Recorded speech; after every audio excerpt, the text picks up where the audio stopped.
tayo nasubukan ng ating Panginoon. Amen! Aba, kanina nga din po, parang gusto ko na lang magstay sa bahay kasi lakas ng ulan. Subalit, nagwagi pa rin ang ating Panginoon kasi sabi ko, magja-joyful ako. At least, di ba, di tayo nasubukan ng ating Ama. Kaya po para sa inyo lahat ito. Okay na po tayo. On air ba tayo?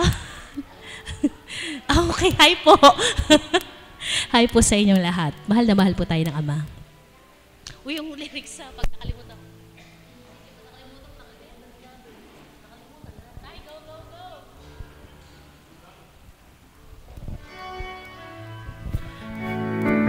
Para sa lahat po ng mga may pinagdaraanan.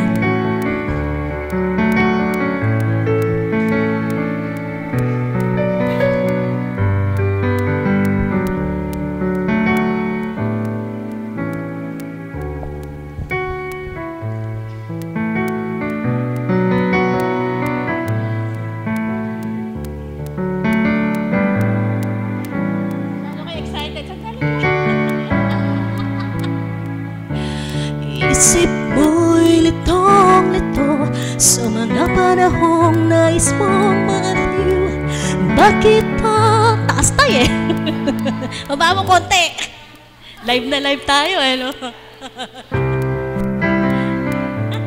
Hindi. Dedicated nga sa'yo itong kanta na to eh.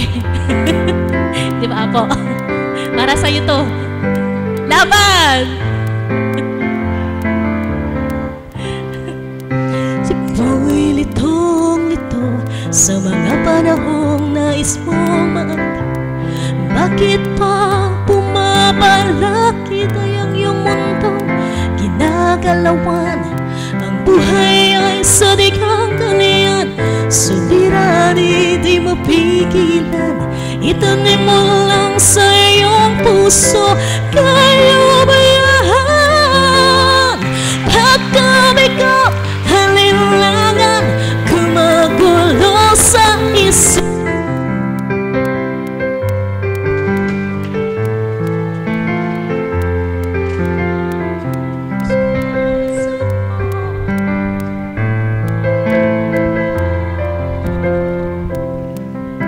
Ikaw ang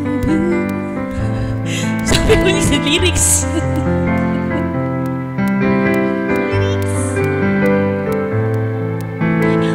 Na siyang lumikha, hindi lang ikaw ang lumuluha, hindi lang ikaw ang lumuluha.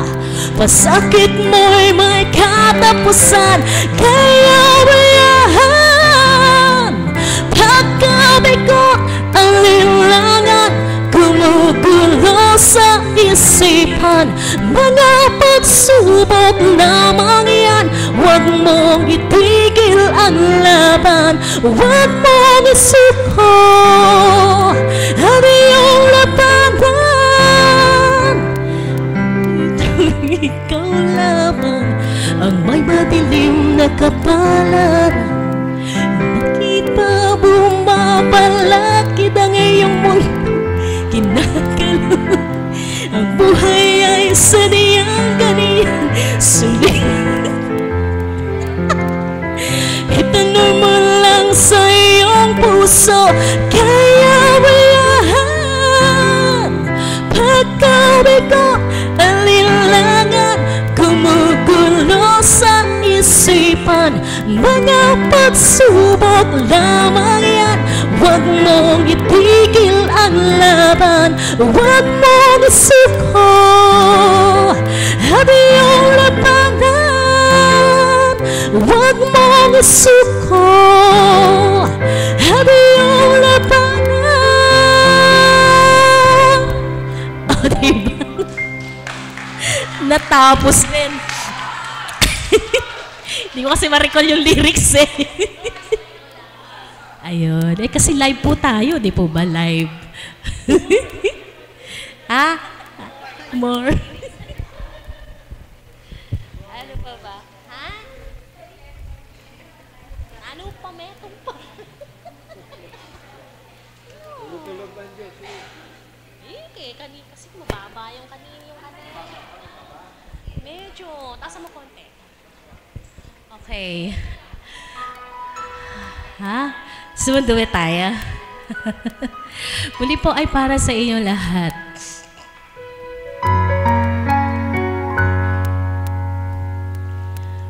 Bakit kaya?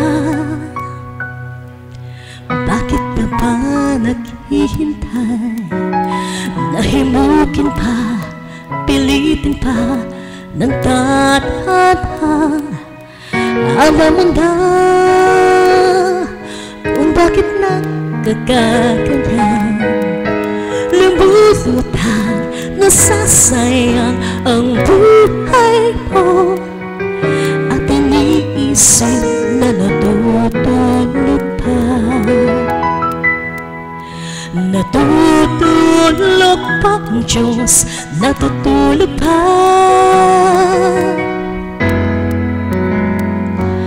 Ba't ikaw ay kaagad sumusuko? Konting hirap at munting pagsubok lamang. Bakit ganyan? Nasaan ang iyong tapang? Natutawag, nawawalan ng pag-asa. At iniisip na natutulog pa. Natutulog pa ang Diyos, natutulog pa.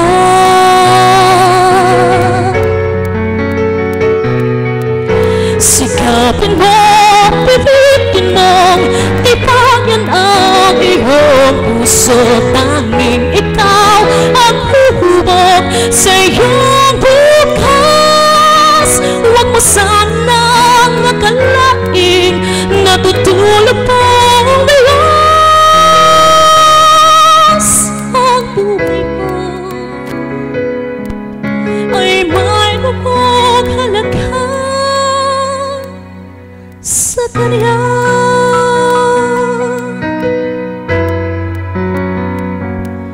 Dapat pa ba na ikaw ay maghintay?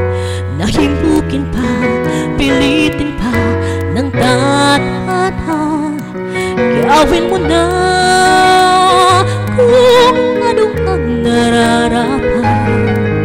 Magsikap ka, magtiwala ka sa may kapal. Nakahanda ang Diyos na umalalay sa'yo. Hinihintay ka lang, kaibigan.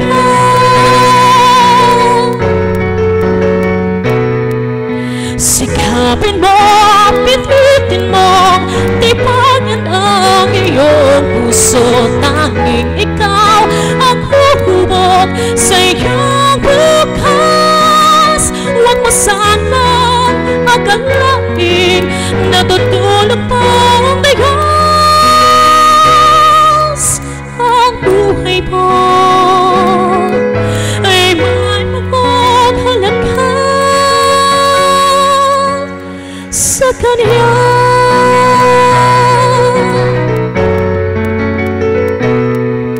Sikapin mo, pilitin mo, tipayan ang iyong puso. Tanging ikaw ang huhubog sa iyong bukas. Huwag mo sanang akalaing natutulog pa ang Diyos. Ang buhay mo ay may paghalaga sa Kanya.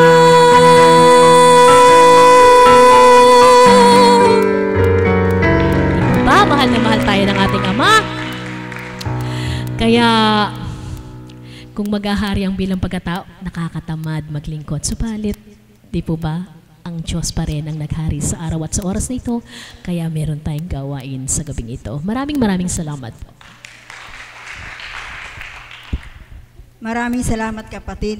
Tunay nga pong hindi natutulog ang Diyos sapagkat alam po niya kung ano yung mga bagay na ating minimidhi sa ating buhay. Kaya po, lahat po ay dapat tayong manalig sa Kanya. Ang susunod naman pong magbabahagi ay, ito po yung udyok sa akin. Isa pong taga-Busto, si Tita Lucy.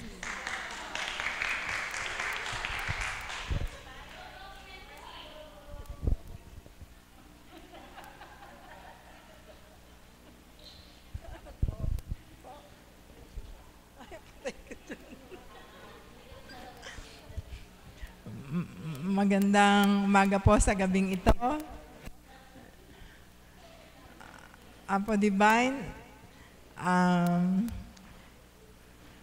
magandang pagbati po sa kay Apo Conching, sa mga alagad, sa choir, sa mga tagasunod, at sa lahat-lahat po ng nanonood sa website. Pasensya na po.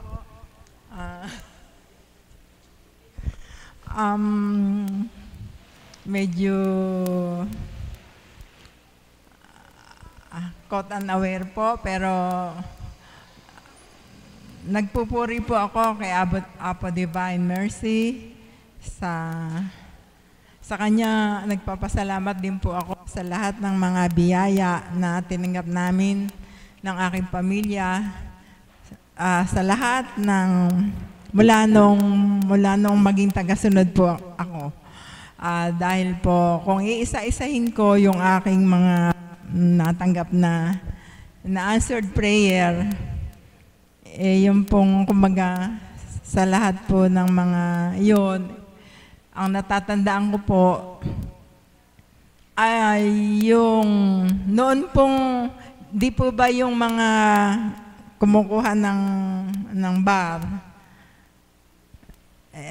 Noon po kasi ang practice, yung mga kumuha ng bar, pagkatapos ng ika-4 na linggo, dati po kasi September yung kuha tuwing linggo ng September. Ngayon po naging October, tuwing linggo ng October. Pero dati po, na September ang exam, tuwing linggo. May kaganapan pong ginagawa ang mga estudyante ng law na sinasalubong po nila ng kasayahan yung mga kumuha, yung mga nakatapos kumuha ng bar. Yung pong ika-4 na linggo na yon, hindi ko alam, payapang-payapa po ako, hindi ko alam na nagkakagulo na po pala sa may Lasal dahil may naghagis ng dinamita o granada sa mga naghihintay sa mga lalabas na kumuha ng bar. Yung pong anak ko, isa dun sa mga naghihintay na yon. Kahit hindi po ako aware, hindi po pinabayaan ni Divine Mercy yung anak ko.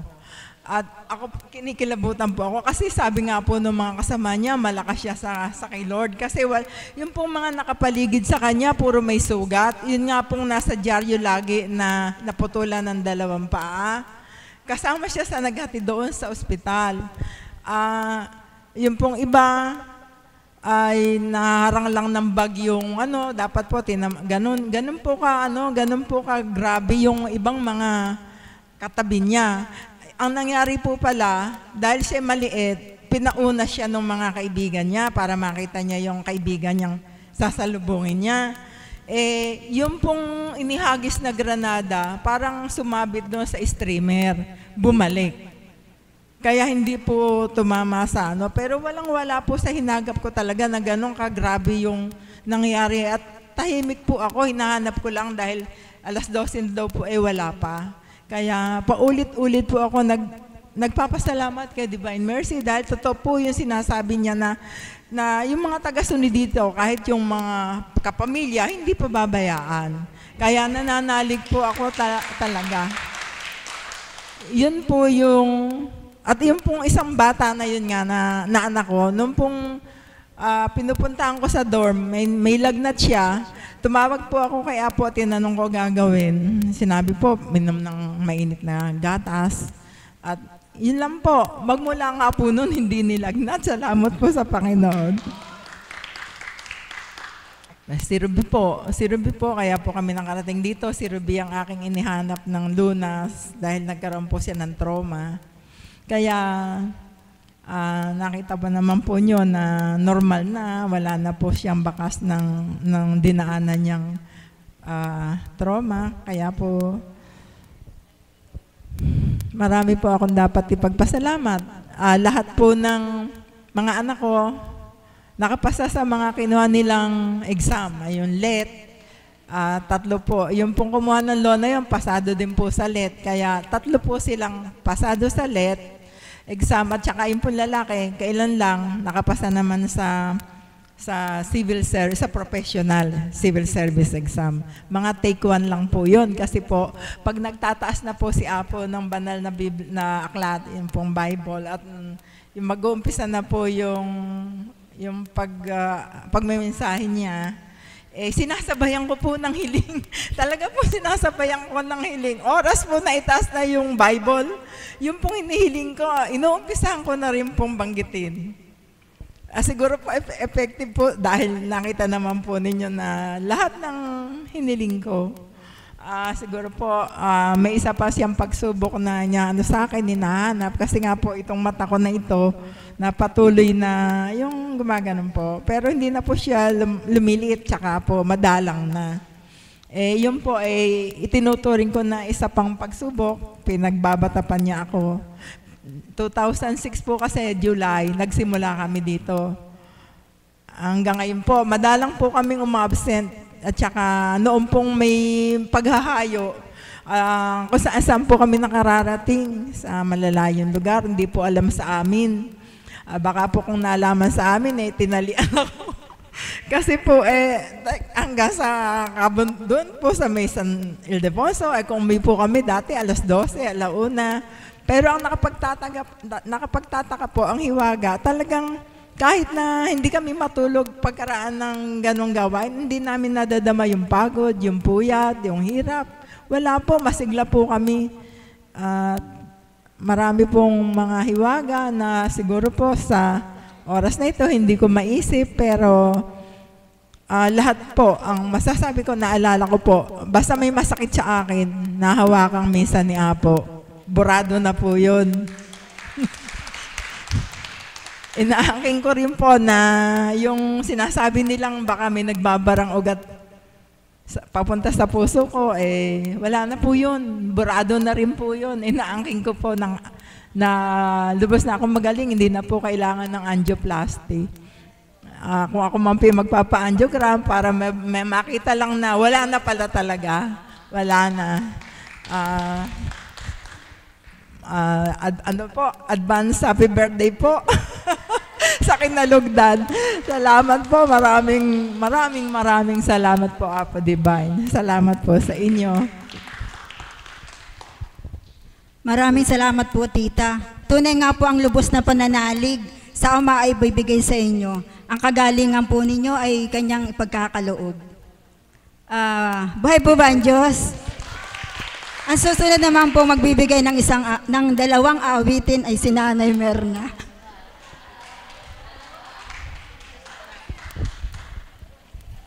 Apo.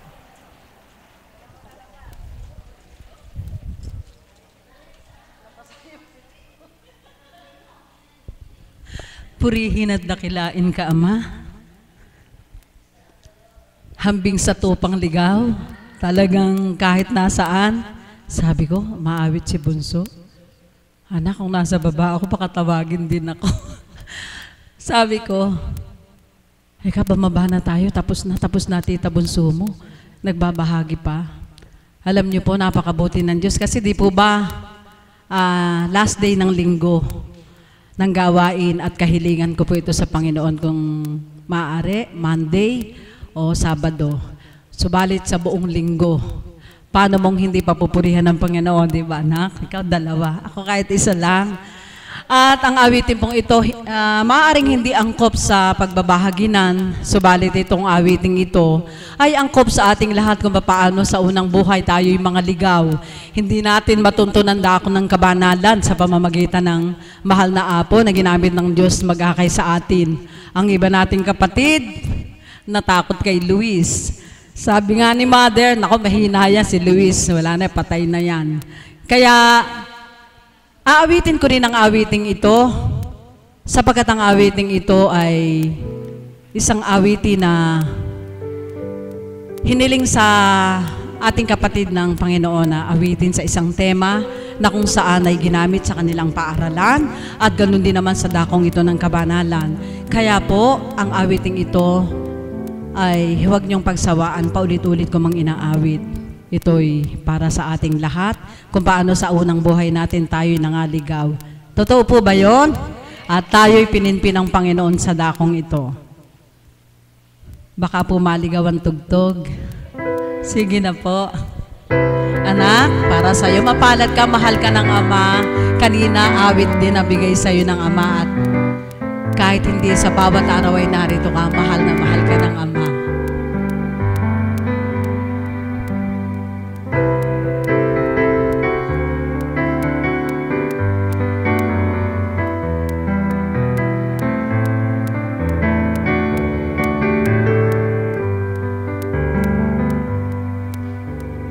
Malapit na naman lumubog ang araw, dilim ng gabi, darating na naman. Sa paghimlay mo, isip mo'y naglalakbay, nakatanaw sa kawalan. Lumipas na naman ang isang linggo sa buhay. Takbo ng buhay mo'y di mo na mamalaya. Sa bawat sandaling darating at papanaw, ang buhay mo'y tila parang kulang. Kayamanan at lahat ng kalayawan, wala pala itong kabuluhan. Kung si Kristo ay wala pa sa iyong buhay, para kang isang tupang ligaw. Malapit na namang lumubog ang araw, dilim ng gabi, darating na naman. Sa paghimlay mo, isip mo'y naglalakbay, nakatanaw sa kawalan. Lumipas na naman ang isang linggong nagtaan. Takbo ng buhay mo'y di mo na mamalaya. Sa bawat sandaling darating at papanaw, ang buhay mo'y tila parang kulang. Kayamanan at lahat ng kalayawan, wala pala itong kabuluhan. Si Kristo ay wala pa sa iyong buhay, para kang isang tupang ligaw. Kayamanan at lahat ng kalayawan, wala pala itong kabuluhan. Si Kristo ay wala pa sa iyong buhay, para kang isang tupang ligaw. Kayamanan at lahat ng kalayawan, wala pala itong kabuluhan. si Kristo ay wala pa sa iyong buhay, para kang isang tupang ligaw, para kang isang tupang ligaw, para kang isang tupang ligaw, para kang isang tupang ligaw, para kang isang tupang ligaw. Thank you, Lord. Unti-unti na pong nawala at naligaw na po ang mga tupa na hindi maapuhap ng Ama. Maraming salamat po at muli ay mapagpalang umaga po sa gabing ito.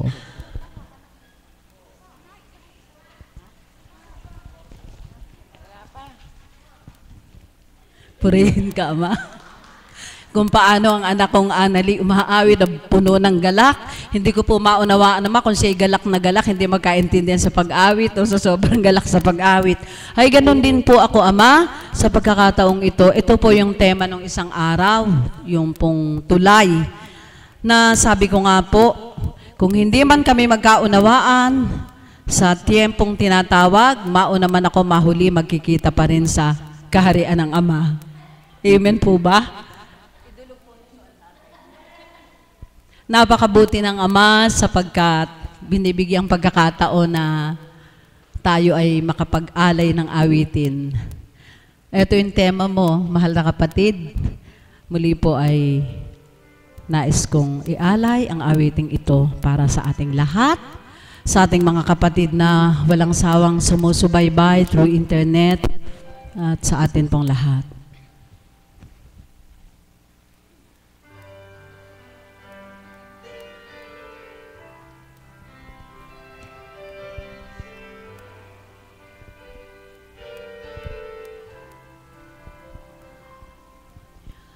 When you're weary,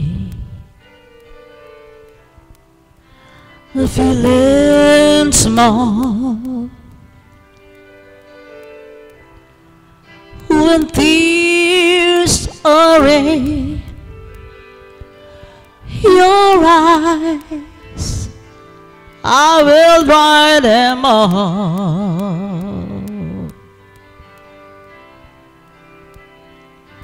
I'm on your side.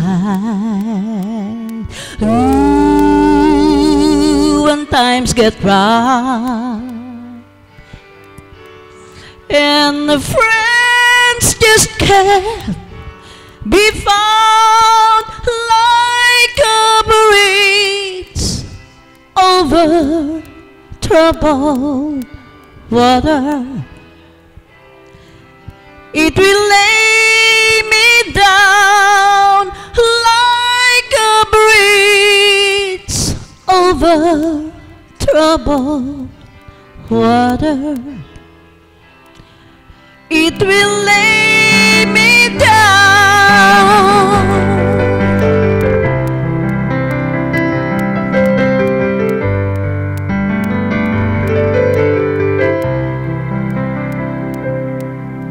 When you're down and out, when you're confused, when evening falls so hard, I will comfort you.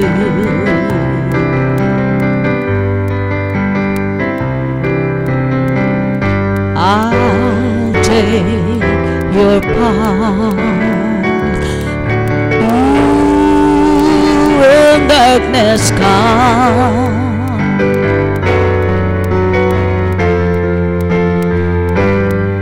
and pain is all around, like a bridge over troubled water,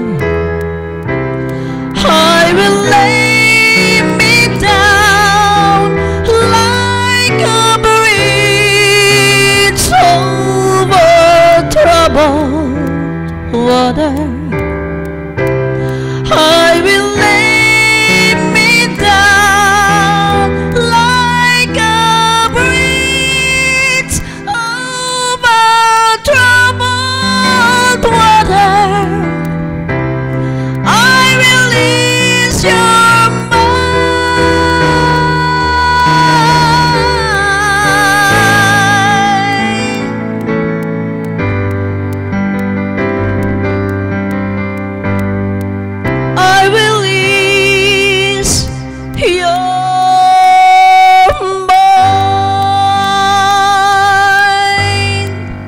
you, Lord. Salamat po. Ako po yung nagkaamali. Maraming salamat po, Nanay. Ang susunod naman pong magbabahagi ay si Mami Maris. Salamat, Ama, sa sigla at galak. Gusto ko lang kuhanin yung pagkakataon na kanina po ay masyado akong nanabik na makapagbahagi, subalit hindi po nagkaroon ng pagkakataon. Tungkol doon sa tema ni Melissa, napakaganda po yung ukol sa desisyon. Sabi ko nga, kahit wala po ako dito, andun po kami nagbahagi na sa taas kasi nagluto po ako. Simple lang po tungkol sa desisyon na yan. Siyempre po, hindi tayo makapagdesisyon kapag wala ang Diyos, di ba? Subalit, iiwanan ko po kayo ng isang kwento na sabi ko nga sa mga kapatid ko sa taas. Ito lang yon.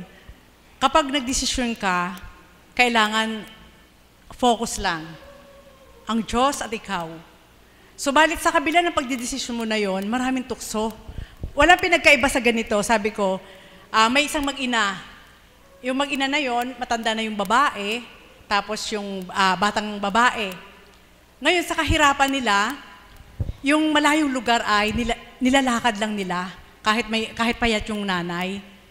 At kapag naglalakad sila, andun yung nagbubulungan sila na, anak, ikaw na lang kaya ang sumakay sa bisikleta at maglalakad na lang ako. Sabi po nung nanay, sabi nung anak ay ganito, hindi, Nay, umangkas ka sa akin. Ginawa po nilang umangkas. Umangkas po ngayon yung nanay. Alam niyo po kung anong sabi ng tao? Tingnan niyo, yung mag-ina na yan. Ang liit-liit ng bisikleta, ay sumakay pa silang dalawa. So, nalito ngayon, naririnig po nila yun eh. Ang ginawa po ng mag-ina, bumaba po sila, parehas. Hindi na lang natin yung bisikleta. Di naglakad. Noong nakita ulit sila ng tao, tingnan mo nga yung anak, ang payat-payat na ng nanay, may bisikleta, hinilang bisikleta, hindi sinakay. So, nagugulo sila ng tao. Kaya hindi sila makapag-desisyon kung anong dapat nilang gawin. Amen po ba yun? At nang malapit na sila sa tutunguhan nila, andun bulungan. Tingnan mo nga yung mag-ina na yan. May bisikleta, hindi sumakay. Nang sumakay ang anak, ay, ganito na lang nanay, para hindi masayang yung bisikleta na hinihila natin, ako ang sasakay sa bisikleta, ikaw na lang maglakad. Anong sabi ng tao? Tingnan mo nga yan. Yung nanay pinalakad ang payat-payat, siya ang sumakay sa bisikleta. Nung isinakay naman ng nanay, bakit naman yung nanay ang naglakad? Yung anak yung nanay ang sumakay, yung anak naman tagahila, hindi na naawa. So ibig sabihin, nagugulo ng tao yung desisyon natin. Amen po ba yun? Nakuha niyo po ba? Ito lang po iwanan ko po sa inyo. Sa pagdidesisyon, kailangan focus. Focus lang talaga sa Diyos. Kapag pinakinggan mo, yung sasabihin ng tao na ganito, na wala sila sa sitwasyon, magugulo ka talaga. Amen po ba yun? Buhay po ba ang Diyos? Na walang pinagkaiba doon sa kwentong iiwanan ko. Sabi nung mag-ina, nag-usap sila, anak, kailangan natin desisyonan. Huwag natin pakinggan yung sinasabi ng tao. Kung sasakay tayo, sumakay tayo. Kung maglalakad tayo, maglakad tayo. Wala tayong pakikinggan sa kanila. Kaya ang ginawa ng mag-ina, iangkas mo ako anak at makakarating tayo. Buhay pa ba ang Diyos? Amen po ba yun? Yun po, yung iiwanan ko po sa inyo. Sa dakong ito, gayon din, sa isang paglilingkod, kapag pinakinggan mo yung sasabihin ng tao, hindi ka makakadiretso sa desisyon mo na gusto mo maglingkod. Amen po ba yun? Subalit kung malakas ang tinig ng Diyos, na siyang mangingibabaw sa puso't isip mo, ano man ang sabihin ng tao, makapaglilingkod ka pa rin. Buhay po ba ang Diyos? Kaya mga kapatid, yung tema po ni kapatid na Melissa po kanina desisyon, ito po iwanan ko po sa inyo. Sadyang ang tao, gumawa ka ng mabuti at maganda. Mabuti, maganda, o pangit man, o ano, may sasabihin pa rin yan. Ngayon, sa pagdidesisyon ng lahat ng bagay, pag para kay God, bahala na sila. Basta ikaw, si God at ikaw, parehas kayo ng desisyon. Magpaglingkuran ng bawat isa. Muli, magandang umaga at maraming salamat. Maraming salamat, Mami. Sa lahat po